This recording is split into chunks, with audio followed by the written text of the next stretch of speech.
Hello friend, मैं हूं प्रशांत मिश्रा। स्वागत है आपका हमारे चैनल आरएलसी ट्यूटोरियल्स पे।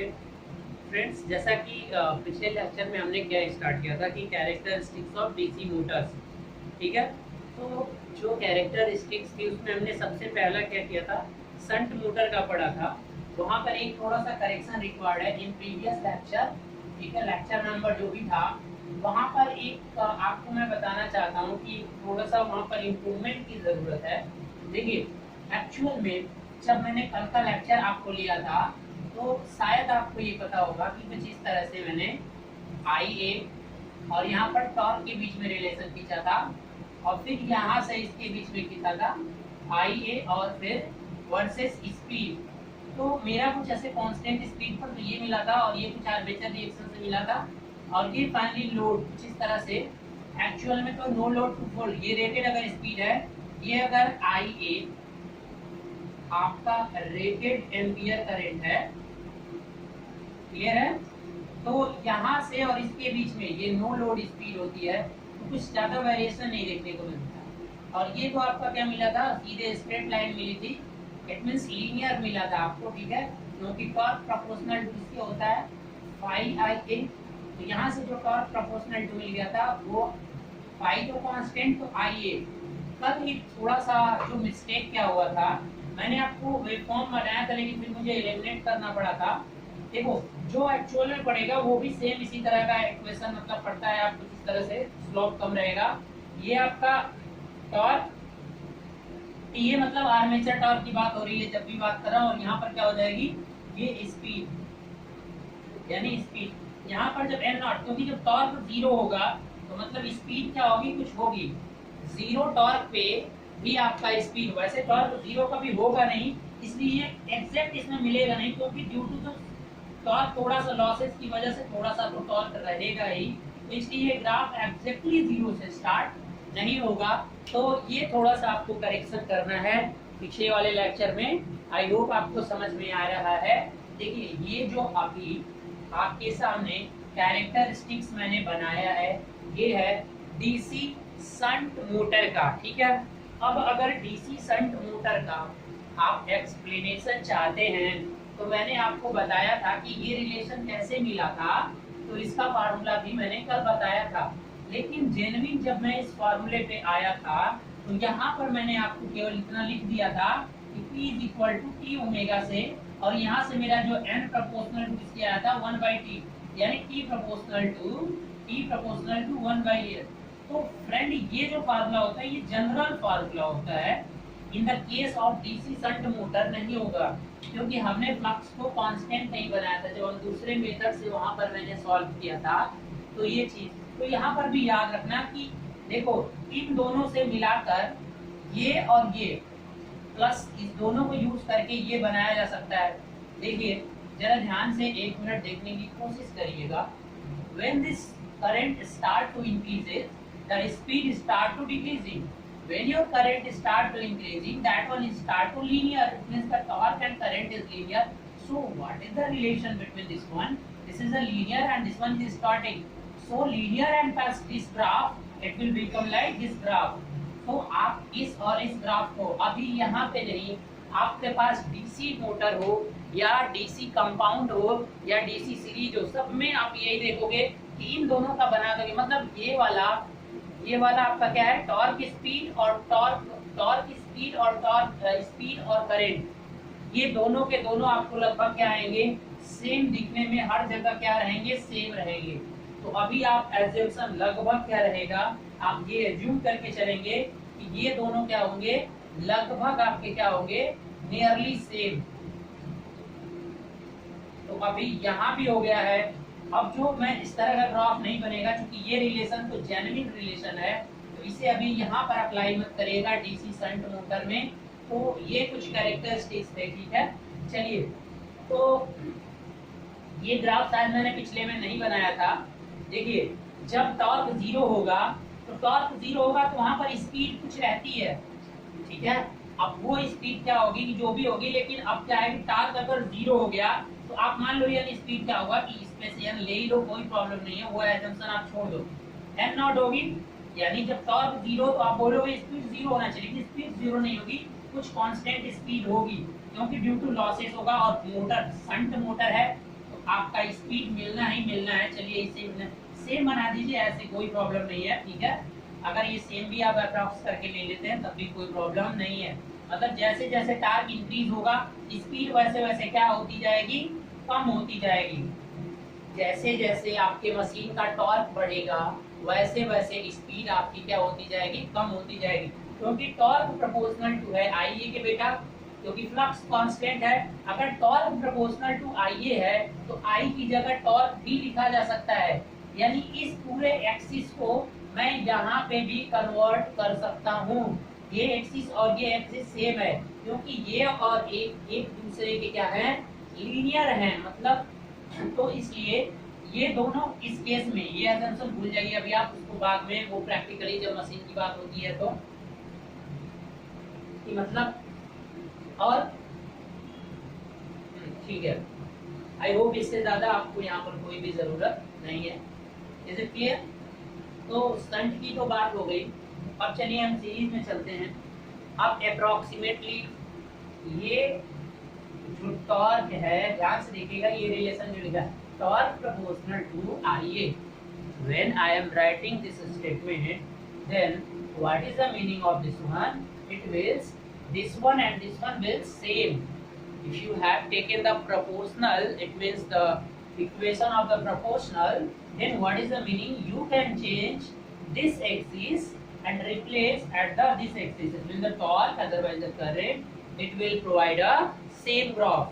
So the speed and the current characteristics becomes equal to the speed and torque characteristics. Okay, and these two equations become nearly same in the all of machines. It means if you are dealing with the series motor, otherwise you are dealing with the shunt machine, otherwise you are dealing the compound machine. Now let's come on the DC series motor. So what is the DC series motor? If I am taking this series motor, so how can you find the characteristics? Just put here the armature, and this is your armature.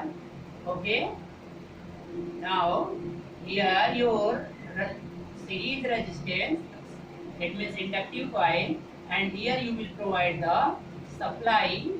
When you provide the supply, this is your series coil, this is the current is the IL, and it will the same as the IA. Okay, and here you will got the back EMF, and here the resistance of the armature is RA. At this condition, what is the first graph? Your first characteristics, that is torque versus, it means current and torque, it means torque versus, इसके बीच में draw करना होता है armature current. So provide here a meter, and torque provide करने के लिए आपको क्या करना पड़ेगा, अलग फार्मूला यूज करना पड़ेगा। Okay, so come to here. Now if you want to calculate this characteristics, okay,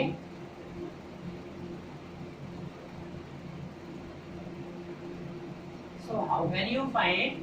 First you have to find the formula. Here IL is equal to, it means line current equal to armature current, and here what can you write? The torque proportional to, you have already known, phi and Ia, and but here, but for series motor,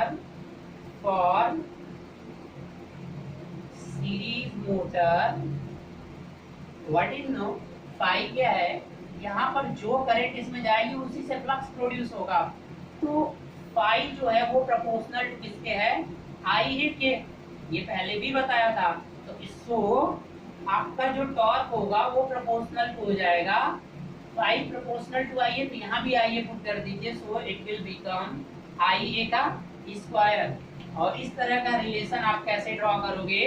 तो इस तरह का relation अगर आप draw करना चाहते हो तो आप क्या करेंगे, एक्स एक्सिस पे क्या लीजिए, आर्मेचर करंट, और वाई एक्सिस पे आपका क्या है, ये है आपका torque. Okay, so this is the hyperbolic, it is the parabolic, sorry not hyper, it is a parabolic. It means it will look like a this type of, so this one. Okay, but here again one problem we will got, we have already seen yesterday, when it will become saturated, when this coil is saturated, when coil is saturated, then phi become constant, then phi become constant, and after that T proportional to only IA. तो after saturation जो इसका graph बनेगा, मान लो ये saturation point हो, तो यहाँ से अभी इस तरह नहीं जाएगा, यहाँ से जो इस तरह से कुछ लीनियर, यानी यहाँ से अभी इस तरह से ये जाने लगेगा. It means after saturation, after saturation. यहाँ तक हमने कल क्या कर लिया था, एक्सप्लेन कर लिया था. क्योंकि ये कॉइल यहाँ पे सीरीज में लगी है, तो करंट अगर ज्यादा बढ़ाते जाओगे आप, तो ये सैचुरेट भी हो जाता है, आप पढ़े हैं, ठीक है, सैचुरेशन आ जाएगा, क्योंकि वो कोर पे, किसी कोर पे बाउंड होंगे, तो वहां पर आपको सैचुरेशन देखने को मिलेगा. चलिए, ये कल थोड़ा सा यहाँ पे प्रॉब्लम हुई थी, इसलिए मैंने ये थोड़ा सा एक्सप्लेन कर दिया था. खासकर इसमें कल मैंने थोड़ा सा जो ग्राफ बनाया था, तो वो ये एक्सप्लेन किया था. तो ये थोड़ा सा आप कल की वीडियो में, मतलब पिछले वीडियो में आप इम्प्रूव कर लेना. चलिए, अब हम आगे चलते हैं और आगे हम पढ़ने की कोशिश करते हैं सीरीज मोटर के इशारे और सारे. ये आपका कौन सा हो गया, 2 हो गए. अब हम तीसरे पे चलते हैं, और तीसरा आपका क्या है, आपका सिंपल सा डीसी सीरीज हो गया. अब हम पढ़ते हैं शंट, मतलब सॉरी क्या हो रहा है आज. चलिए, दूसरा कैरेक्टरिस्टिक टॉर्क वर्सेस आइए, अब क्या होगा, speed versus armature current, speed versus armature current.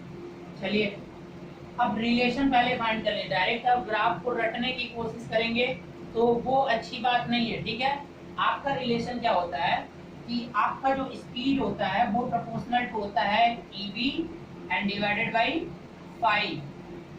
देखिए, अगर ड्रॉप को हम, और EB इज इक्वल टू क्या होता है, या तो इसको ऐसे भी लिखा जा सकता है, n proportional to B minus IA RA divided by phi.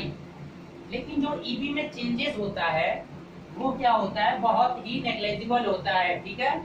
EB में जो और एक चीज यहाँ पर और थोड़ा सा इम्प्रूव करना, आप अभी याद आ गया, मैंने एक वीडियो देखी थी अपनी आर्मेचर रिएक्शन, उस वाले वीडियो में आपको इम्प्रूवमेंट करने हैं. क्या इम्प्रूवमेंट करने हैं, अभी मैं इस वीडियो के लास्ट में आपको 5 मिनट में वो चीजें बता दूंगा. कि आर्मेचर रिएक्शन, जो मोटर वाला आर्मेचर रिएक्शन का थोड़ा सा डिस्कस किया है, वहाँ पे एक थोड़ा सा पॉइंट गलत हो गया है, उसे भी आपको इम्प्रूव करना है. मैं वीडियो में बाद में डिलीट कर दूंगा, लेकिन आप समझ जाइए. तो देखिए, जब ये रिलेशन आपको मिल गया, तो in the case of DC motor जो EB में चेंजेस होता है वो क्या होता है, यानी change in the EB for various load current, ठीक है. वेरियस लोड करंट पे EB में जो चेंजेज होता है, change into EB, change into EB for various load current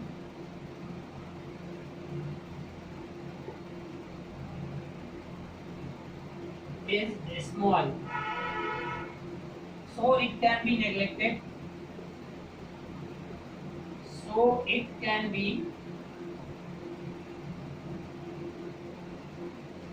देखो EB में वेरिएशन इतना ज्यादा होता नहीं, ये ड्रॉप ही है ना. रेजिस्टेंस क्या होता है, बहुत कम होता है. RA की वैल्यू क्या होती है, आपको बताया गया था पहले कि the value of RA should be very much low. It means 0.2 0.3, otherwise this type 0.1. इतना ओम रेजिस्टेंस होता है आपका आर्मेचर कॉइल का.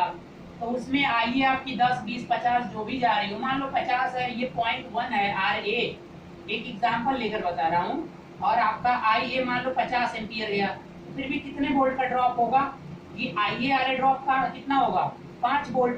तो इसको जस्ट आप नेग्लेक्ट कर दीजिए। जब ये नेग्लेक्ट हो जाएगा आर ए तो ईबी क्या होगा, जो चेंजेस ईबी में हो रहा है, मतलब इसके बदलने से ये ऊपर वाला फैक्टर चेंज होगा ईबी। तो उसमें जो चेंजेस है आप उसको कांस्टेंट एज्यूम कर लीजिए। तो जैसे ही आप कांस्टेंट एज्यूम करेंगे तो उसके बाद से आपको क्या मिल जाएगा कि आपकी स्पीड जो होगी वो प्रोपोर्शनल टू 1/5।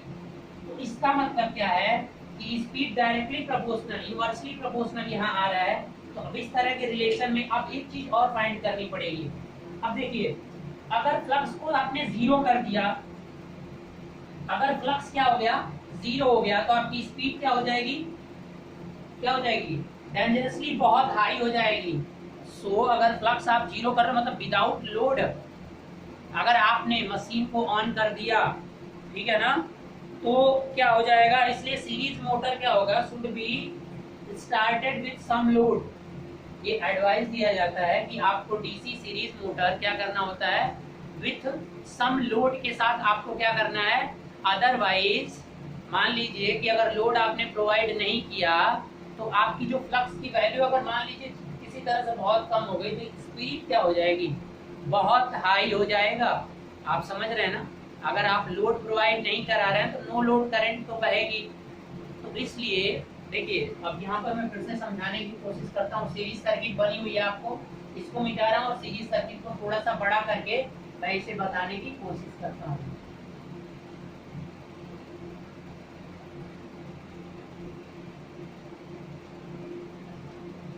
देखिए, ये आपका डीसी मोटर है, मान लीजिए ये आपकी सीरीज कॉइल है। यहाँ पर आपने क्या है, ये आपका आर्मेचर है। यहाँ से जब आप सप्लाई दोगे तो सप्लाई, जब लोड कोई यहाँ पर लोड लगता है, जब कोई भी लोड नहीं होगा तो जो इधर से आई नॉट आएगी, मतलब आई ए नॉट, मतलब ये लगभग क्या होता है, बहुत कम होता है, बहुत कम वैल्यू होती है। तो जब कम वैल्यू होगा और यही करंट तो इससे भी जा रही है, तो जो फ्लक्स होगा वो भी क्या हो जाएगा, at no load, at no load की बात हो रही है। केवल जो लॉसेस होगा उसी को सप्लाई जाएगा, ऐसा नहीं कि थोड़ी भी करंट फ्लो नहीं होगी। नो लोड का मतलब इस पे फुल्ली पे कोई लोड आपने नहीं दिया है, फिर भी ये एक कांस्टेंट स्पीड से रन करता रहेगा। ठीक है, डीसी सीरीज मोटर है, वेरिएबल स्पीड पे काम करता है, कोई प्रॉब्लम नहीं है, ये आपका करेगा। सॉरी, लोड जब नहीं दोगे तो देखिए, सॉरी शंट के साथ क्या है, शंट के साथ ऐसा है कि जब आप शंट मोटर यूज करोगे तो आपका ये कांस्टेंट स्पीड पे रन करता रहता है, और जैसे आप लोड बढ़ाते हो तो घटता जाता है, क्योंकि आपकी फील्ड कॉइल इसके शंट में होती है। लेकिन यहाँ पर क्या होगा कि अगर स्टार्टिंग पे आपने विदाउट लोड लगाया इसे स्टार्ट किया, देखिए तो स्टार्ट करने पे लोड आपने नहीं लगाया, नो लोड पर आई ए नॉट कम होगा और आई ए प्रोपोर्शनल टू होता है फाई के। तो अगर ये कम होगा तो फाई ए भी कम हो जाएगा। तो अगर नो लोड पर फाई ए की बात करोगे तो स्पीड आपका प्रोपोर्शनल टू है 1/5। तो अगर फाई डिक्रीज होगा तो स्पीड क्या हो जाएगा, इंक्रीज करता जाएगा। मतलब अगर फाई बहुत कम, स्टार्टिंग में बहुत कम करंट फ्लो होती है, तो वो जो मैग्नेटिक फ्लक्स की वैल्यू होती है सीरीज वाली, वो बहुत कम वैल्यू होती है। On that case, the speed is dangerously high. So, speed बहुत हाई हो जाता है, इसलिए आपको एडवाइस किया जाता है कि नेवर स्टार्ट हेंस। हेंस आपको क्या करना है, देखिए अगर ये आपने डिक्रीज किया तो ये बहुत हाई हो जाता है। हेंस एडवाइज्ड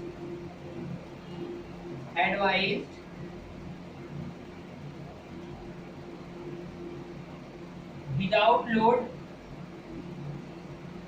मतलब आप बिना लोड के इसको ऑन मत करिए। It means series motor don't on without load, ऐसे लिख लीजिए, डोंट ऑन विदाउट लोड। कुछ लोड देकर ही इसे क्या किया जाता है, ऑन किया जाता है, अदरवाइज इसकी स्पीड बहुत हाई हो जाएगी और अनस्टेबल स्पीड हो सकती है। ठीक है, वो स्पीड क्या हो सकती है, बहुत ज्यादा हो सकती है।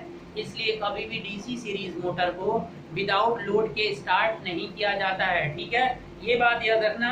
ठीक है, अब चलिए आगे बढ़ते हैं।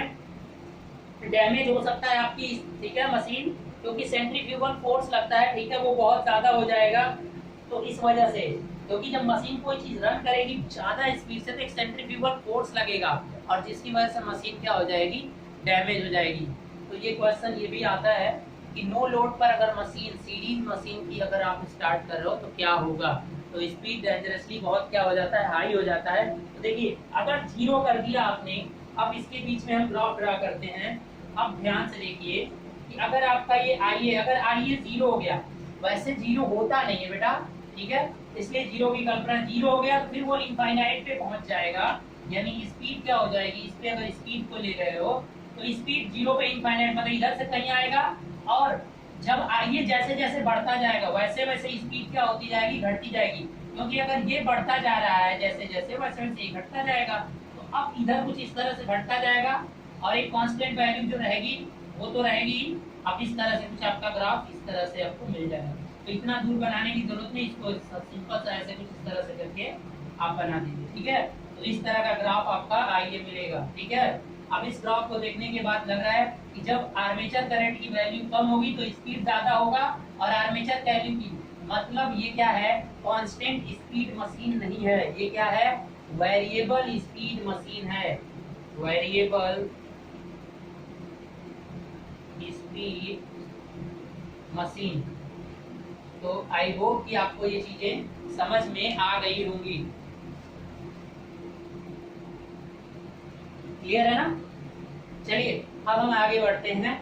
ये तो आपका एक ग्राफ इसका और बचा, सेम जो टॉर्क और इसका है सेम यही ग्राफ इसका हो जाएगा। यहाँ पर मैं बना दे रहा हूँ, इसको मिटा के, वो भी आप देख लीजिएगा, एक ही पेज में स्क्रीनशॉट ले लीजिएगा या जो भी करना है। अब अगर मैं बात करूं, सेम अगर आपसे कोई कह दे कि ये और इसका स्पीड के बीच में, तो जो अभी एन और आई ए के बीच में होगा ग्राफ, सेम वही ग्राफ इसके बीच में भी होगा। मतलब अगर आपका टॉर्क क्या है, 0 है, तो उस समय स्पीड क्या होगी, डेंजरसली बहुत इनफाइनाइट हो जाएगी। लेकिन मान लो कम वैल्यू, जब टॉर्क की वैल्यू कम होगी तो स्पीड की वैल्यू बहुत हाई होती है। लेकिन ऐसा जनरेटर के, शंट जनरेटर के केस में नहीं था, इसीलिए शंट मोटर को क्या कहते हैं, कांस्टेंट स्पीड मोटर कहते हैं। और उसका क्या होता है, अगर टॉर्क 0 भी हुआ तब भी कुछ स्पीड रहती है, इसकी 0 पे इनफाइनाइट हो जाएगी। यानी कम टॉर्क पे अगर इसे स्टार्ट कर दिया आपने विदाउट टॉर्क, मतलब विदाउट लोडिंग के, तो स्पीड क्या हो जाएगी। टॉर्क का मतलब ही सीधे करंट से है, टॉर्क बोलो या करंट बोलो, that is the same way, that is the different way of understanding. Torque बढ़ाने का मतलब क्या हुआ, लोड बढ़ाना, पहले भी बता चुका हूँ कि पुली पे लोड को बढ़ाओगे, और लोड को बढ़ाओगे तो आर्मेचर करंट बढ़ती है इलेक्ट्रिकल फॉर्म में। तो इन दोनों में बहुत रिलेशन है। अच्छा, तो इस तरीके से आप समझ सकते हो, ठीक है। यहाँ से n प्रोपोर्शनल टू 1/5 आ गया। अब टॉर्क का भी रिलेशन ऐसे आप देखो, एक ग्राफ आपका अभी ऊपर बना ही था ना बेटा, कुछ इस तरह से हाइपरबोलिक, और ये भी हाइपरबोलिक मतलब पैराबोलिक, और वो भी पैराबोलिक। तो अगर मैं इसको थोड़ा सा मिटा दूं, यहाँ पर आप स्क्रीनशॉट ले सकते हैं।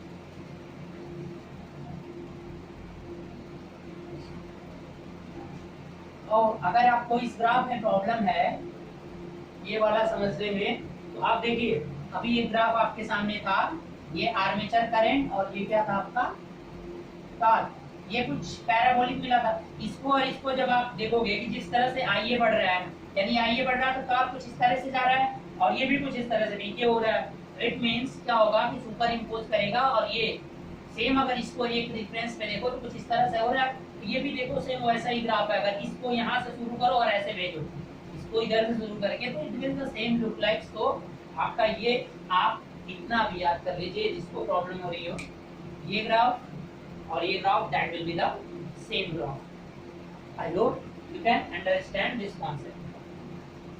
सो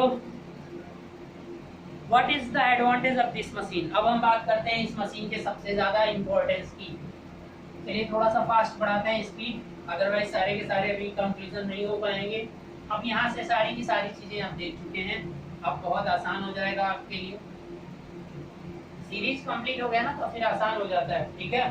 चलिए अब आपकी क्या है सीरीज की, दो चीजें हैं। सबसे पहली तो हाईएस्ट स्टार्टिंग टॉर्क।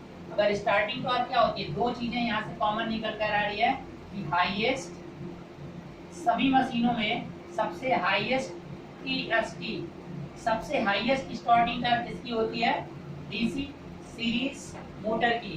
इसलिए इसे ऐसी जगह यूज करेंगे जहां पर सबसे हाईएस्ट क्या होगी, जरूरत होगी, सबसे हाईएस्ट टॉर्क की जरूरत होगी, ठीक है ना। और दूसरी बात की ये वेरिएबल स्पीड मशीन है, वेरिएबल स्पीड मशीन है, वेरिएबल स्पीड मशीन। क्यों भैया, क्योंकि जैसे जैसे आई ये बढ़ता जाएगा वैसे वैसे इसकी स्पीड भी क्या होती जाएगी, आपकी घटती जाएगी, ठीक है। पैराबोलिक फॉर्म में आपने देखा था कि घटती जाएगी।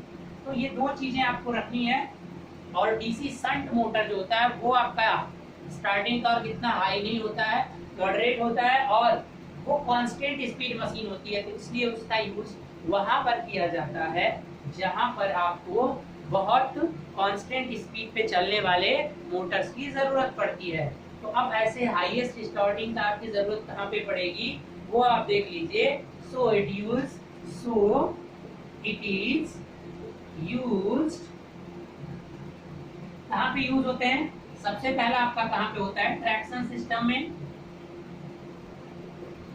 ट्रैक्शन सिस्टम वहां, ठीक है। लोकोमोटिव आपका रेल इंजन जो होते हैं, प्रेजेंट टाइम में नहीं हो रहा है, पहले होता था, अभी तो इसकी जगह 3 फेज इंडक्शन मशीन ने ले ली है with the help of power electronics devices.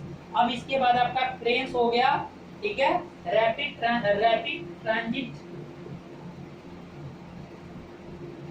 Transit system, फिर आपका क्या हो गया, क्रेन्स हो गया, ठीक है। ऐसे ही बहुत सारे यूज हैं, आप देख लेना, ठीक है। केन्स और वाइस्ट भी करके एंड नेक्स्ट आपका क्या होता है, नेक्स्ट और एक और एप्लीकेशन इसका है कन्वेयर्स, ठीक है।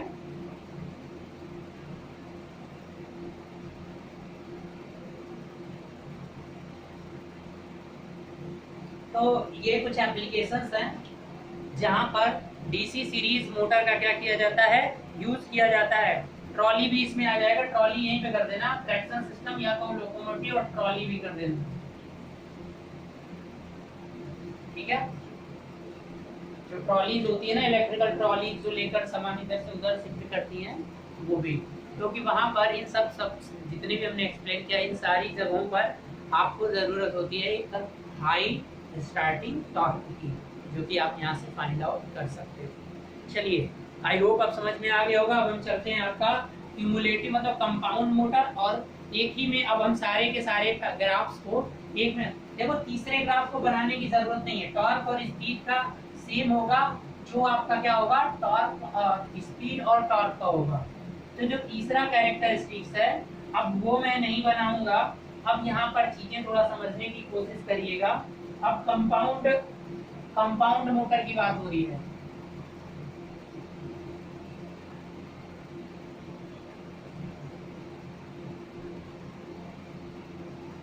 कंपाउंड मोटर में सबसे पहले मैं दोनों को देखो इस तरह से बना रहा हूँ, पहले मैं अलग अलग दोनों को बना ही दे रहा हूँ। देखिए, नॉर्मली अगर टॉर्क प्रोपोर्शनल टू इसके होता है, और यहाँ पर बात करें, पहले मैं लॉन्ग शंट की बात कर रहा हूँ, लॉन्ग शंट को छोड़िए, वो तो सेम होगा दोनों का। आप बात करिए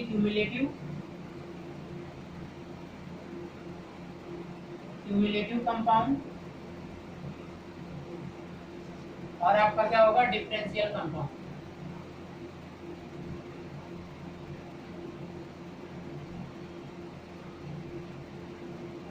ठीक है। टॉर्क प्रोपोर्शनल टू क्या होगा, phi S H plus phi S E, और यहाँ पर क्या होगा, आई ए।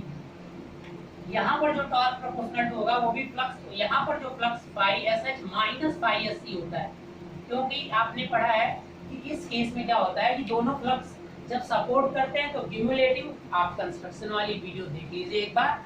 इसीलिए मैंने कहा था कि आगे समझने के लिए ये सब चीजें बहुत जरूरी है। यहाँ पर शंट और ये सीरीज क्या हो जाएंगे, डिफरेंशिएट करते हैं, तभी इसे डिफरेंशियल करते हैं। अब इसी तरह से वाउंड किया जाता है उनका मशीन।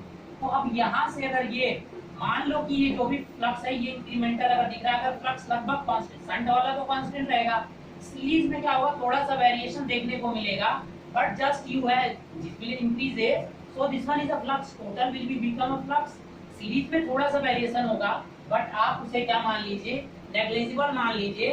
आपका जो ग्राफ मिलेगा वो कुछ इस तरह से मिलेगा, मतलब थोड़ा सा कर्व तो होगा लेकिन स्ट्रेट भी मान सकते हो।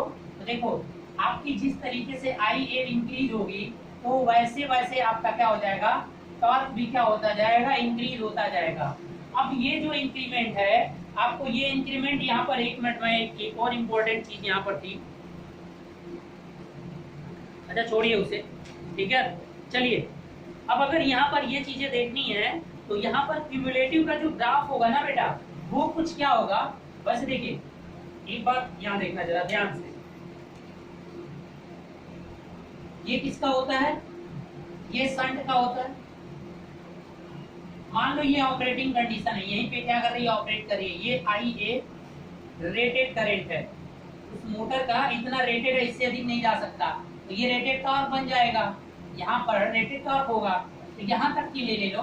तो अगर, और डीसी सीरीज का किस तरह से मिला था, डीसी सीरीज का कुछ किस तरह से मिला था, इस तरह से यहाँ पर जाएगा। अब इन दोनों के बीच का कुछ, अब वैसे तो लीनियर भी एज्यूम कर सकते हो, लेकिन ये सीरीज वाला पूरा का पूरा लीनियर नहीं होने देगा, ये तो कांस्टेंट हो गया, ये तो कांस्टेंट होता है आपको पता है संट वाला, लेकिन सीरीज वाला आईए पे डिपेंड करेगा, आईए बढ़ेगी तो ये फ्लक्स इंक्रीज करेगा। तो इसलिए थोड़ा सा कुछ इस तरह का सिंबल मैं ब्लैक से बना रहा हूँ, और देखो कुछ इस तरह से आपका, कुछ इस तरह से, इतना कर्व नहीं होगा, हल्का सा बस एज्यूम, जस्ट लीनियर एज्यूम कर सकते हैं। अगर आप अप्रॉक्स लिख दे रहे हो तो इस तरह से यहाँ पर ये जाएगा, क्लियर। ये आपका जो ब्लैक वाला है ये मेरा है क्यूमुलेटिव कंपाउंड का, ठीक है।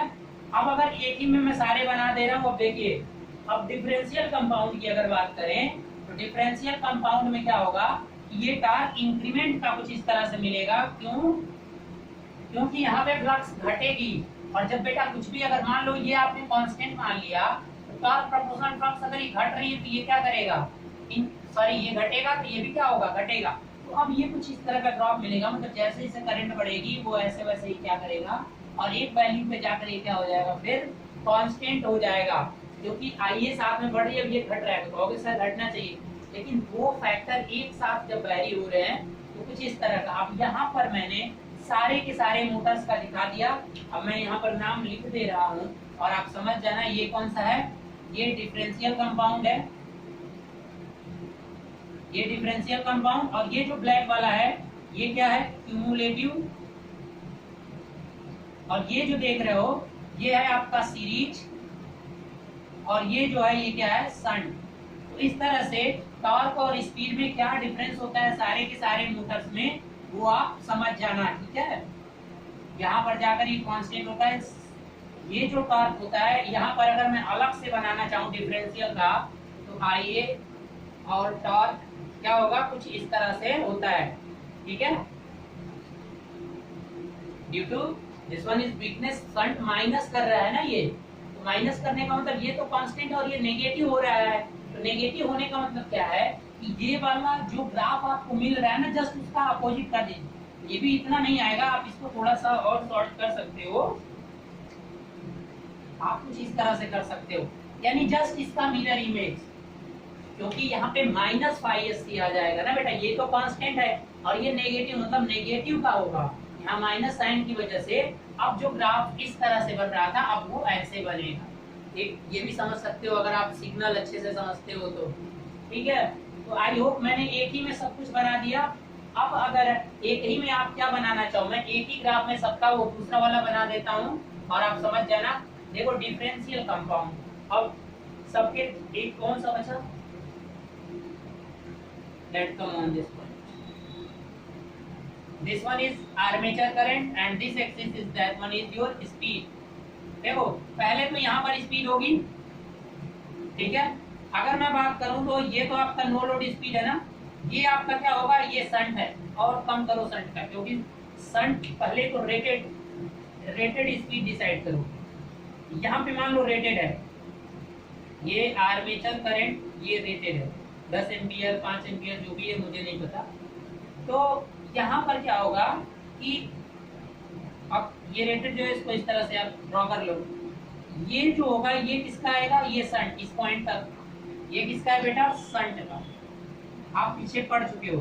सीरीज का कैसे होता है सबको पता है, सीरीज का कैसे होता है, सीरीज का सबको पता है ना, तो सीरीज का क्या होगा कि ये शंट जो अगर इस तरह से घट रहा है, यहाँ पर नो लोड स्पीड इतनी है ना बेटा, तो अब क्या होगा, इसकी नो लोड स्पीड अगर क्यूमुलेटिव है तो उसकी नो लोड स्पीड क्या हो जाएगी, अधिक हो जाएगी। ये देखिए नो लोड अगर शंट की बात हो रही थी, अब जो सीरीज होगा उसका जो नो लोड होगा, ठीक है, सॉरी क्यूमुलेटिव में, तो उसकी जो नो लोड स्पीड होगी वो क्या होगी, क्यूमुलेटिव से मतलब भी उससे भी क्या होगी, अधिक होगी, ठीक है ना। सीरीज का क्या था, सीरीज का फंडा तो क्या है कि अगर इस पॉइंट पे सीरीज का तो कुछ इस तरह से बनता है, ठीक है, ये सीरीज हो गया आपका, ठीक है। अब क्या करना है कि यहाँ पर स्पीड अगर रेटेड पर आते आते उसकी स्पीड देखिए, रेटेड पे आते आते उसकी स्पीड कितनी ड्रास्टिकली घट जा रही है, इसीलिए इसे वेरिएबल बोलते हैं, और ये लगभग यहाँ से बस यहीं पे घट रहा है, तो इसलिए इसे शंट वाले को कांस्टेंट बोलते हैं। ये आपका सीरीज हो गया, ये दो पढ़ चुके हैं। अब जो क्यूमुलेटिव होगा वो सीरीज और इन दोनों के बीच का होगा, मतलब क्या होगा कि क्यूमुलेटिव की जो स्पीड होगी वो भी कुछ कर्व इसी तरह से बनेगा, लेकिन उसकी हायर स्पीड यहाँ पर कुछ रहेगी, नो लोड स्पीड हमेशा क्या रहेगी, हाई रहेगी, और यहाँ पे कुछ इस तरह से आएगा। ये जो ग्राफ देख रहे हो ये किसका है, ये ग्राफ जो है आपका, ये है आपका क्यूमुलेटिव,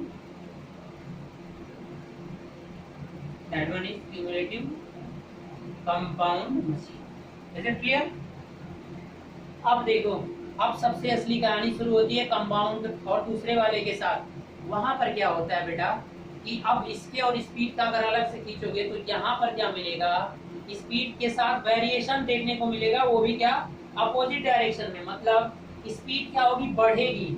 मतलब अगर नो लोड स्पीड यहाँ पर है, डिफरेंशियल की बात कर रहे हैं, रेड वाला जो बना रहे हैं, तो अब स्पीड बढ़ के यहाँ पर आएगी, मतलब इस रेटेड से भी आपको कम रहेगा और स्पीड क्या होगी, फिर बढ़ेगी। ये आपका है डिफरेंशियल। क्यों ऐसा हो रहा है, मतलब अगर डिफरेंशियल का अलग से ड्रॉ करोगे तो देखो I A and this one is speed. अब कहीं भी नो लोड स्पीड अगर यहाँ पे ना हटा तो जैसे जैसे आप करोगे फ्लक्स वैसे वैसे क्या होता जाएगा, तो इसलिए ये अनस्टेबल हो जाता है। इसका टॉर्क और स्पीड, ये जो कैरेक्टरिस्टिक इस तरह के सिस्टम को क्या कहते हैं, अनस्टेबल। इसलिए ये जो होता है डिफरेंशियल कंपाउंड मशीन कभी भी आपका नॉर्मल पर्पस के लिए यूज नहीं होता है, due to the unstable characteristics of the armature current and the speed. So why this one is start to increasing, when you start to the current, see your flux start to decreasing. When your flux start to decreasing, then what is your fundamental equation, E proportional to 1/5, just taken this one। अगर ये IA जैसे जैसे बढ़ेगा, ये तो constant था, और ये IA के बढ़ने के साथ साथ सीरीज वाला फ्लक्स बढ़ता जाएगा।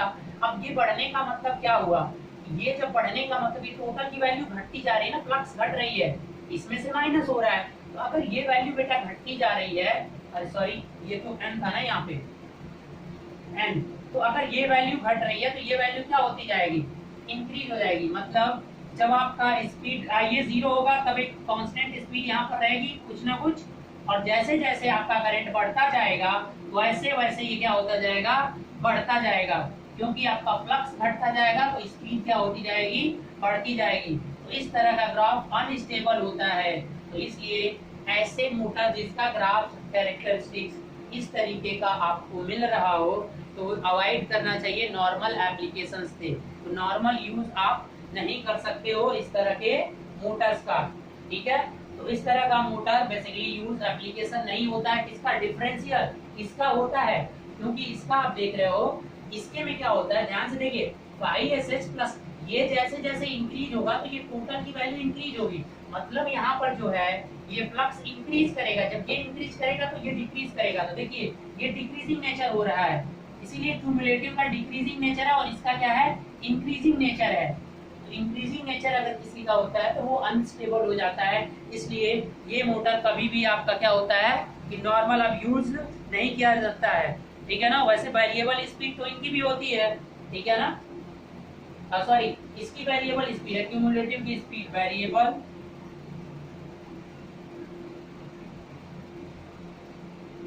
और टॉर्क जो होता है स्टार्टिंग टॉर्क TST आपका शंट से क्या होता है, अधिक होता है, संट वाले से संट मोटर से क्या होता है, अधिक होता है, और सीरीज से क्या होता है, कम होता है।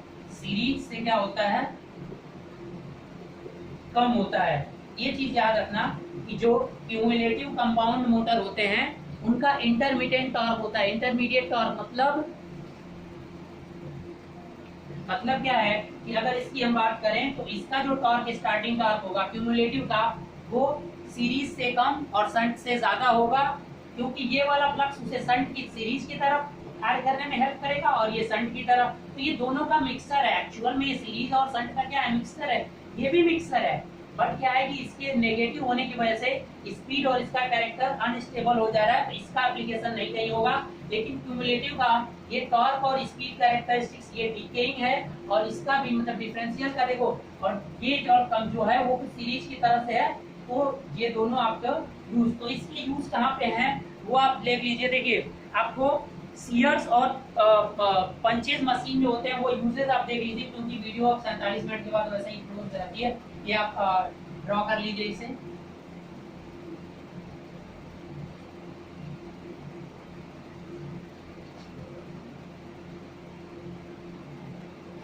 एप्लीकेशन, इसका तो कोई एप्लीकेशन नहीं भाई, डिफरेंशियल को छोड़ दे, क्यूमुलेटिव का बता रहा हूं मैं। क्यूमुलेटिव के एप्लीकेशन है, देख लीजिए। हैवी प्लैनेट्स में यूज कर लीजिए।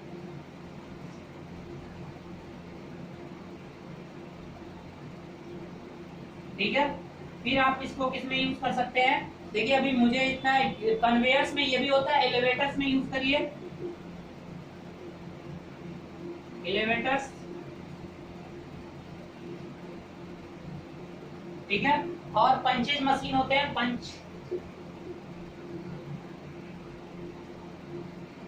ठीक है, और ये यूज होते हैं आपके maximum air compressors.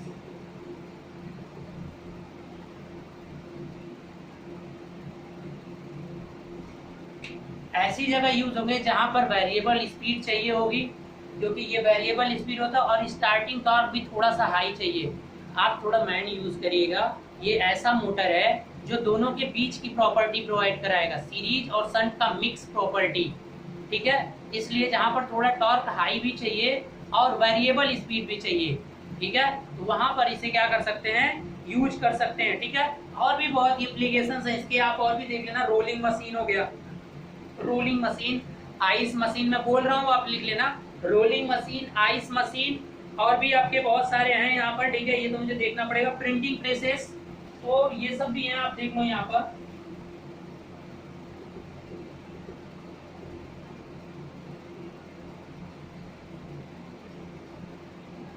Rolling machine, ice machine, ठीक है, बहुत सारे यूजफुल हैं।